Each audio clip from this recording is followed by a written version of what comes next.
அனைத்து உரிமை குரல் நண்பர்களுக்கும் வணக்கம். எப்படி மேற்கு வங்காளத்தில் மம்தா பானர்ஜி ஆட்சியை பிடிச்சாங்களோ அதே தான் தற்போது சீமானும் பண்ணிட்டு வந்துட்டு இருக்காரு. நிச்சயமாக அவரும் ஆட்சியை பிடிப்பாரு அப்படின்னு ஒரு கருத்து எழுந்திருக்கு.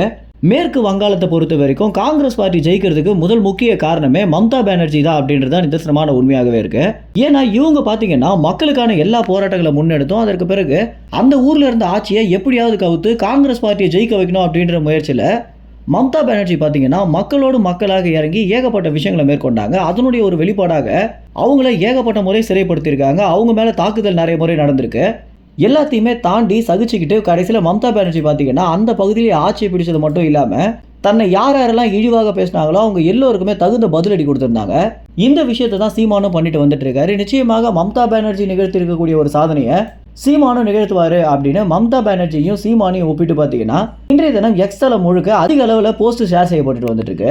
சீமான் செய்யக்கூடிய இந்த தமிழ் தேசிய அரசியல் தமிழ்நாட்டில் இருக்கக்கூடிய அரசியல் கட்சிகளுக்கு பிடிக்கல அப்படின்னாலும் தமிழ்நாடு முழுக்க இருக்கக்கூடிய மக்கள் பார்த்தீங்கன்னா தங்களுடைய ஆதரவுகளை அதிக அளவில் கொடுத்துட்டு வந்துட்டு இருக்காங்க அப்படின்றது தான் ஆட்சியில் இருக்கக்கூடிய கட்சியால ஏற்கவே முடியாத ஒரு விஷயமாகவே இருக்கு. ஏன்னா ஆட்சியில் இருக்கக்கூடிய கட்சி ஏகப்பட்ட விஷயங்களை பண்ணிட்டு வந்துட்டு இருக்காங்க. மக்களுக்கான நிறைய விஷயங்களை முன்னெடுத்துட்டு இருக்காங்க.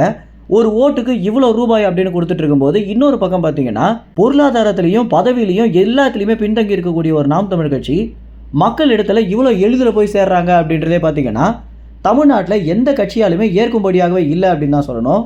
இதனால தான் நாம் தமிழ் கட்சி மேலே தாக்குதல் நடத்துறதுல தொடங்கி நாம் தமிழ் கட்சி எந்த விஷயம் செஞ்சாலுமே அது எல்லாத்திற்குமே தடைக்கல் போடுற மாதிரியான விஷயங்களை பண்ணிட்டு வந்துட்டு இருக்காங்க. இந்த மாதிரி ஏகப்பட்ட தடைகளை மம்தா பானர்ஜியும் சந்திச்சிருக்காங்க. இறுதியில் அவங்க ஆட்சியை பிடிச்ச மாதிரி சீமானும் ஆட்சியை பிடிப்பாரு அப்படின்றது தான் இன்றைய தினம் பார்த்தீங்கன்னா விவாதமாகவே பேசப்பட்டு வந்துட்டு இருக்கு.